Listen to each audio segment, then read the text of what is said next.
ഒരാളുടെ ഭാര്യ മരിച്ചാൽ അയാളെ വിഭാര്യൻ എന്നാ വിളിക്കുക.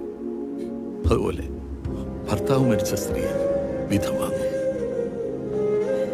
ഈ അച്ഛനും അമ്മയില്ലാത്ത കുട്ടികളെന്താ വിളിക്കുക? അനാഥ കുട്ടികളെന്നാ. പക്ഷെ മക്കളെ മരിച്ച അപ്പനമ്മ എന്താണ് വിളിക്കുക? അവരെന്താ വിളിക്കുക? ഒന്നും വിളിക്കാനില്ല.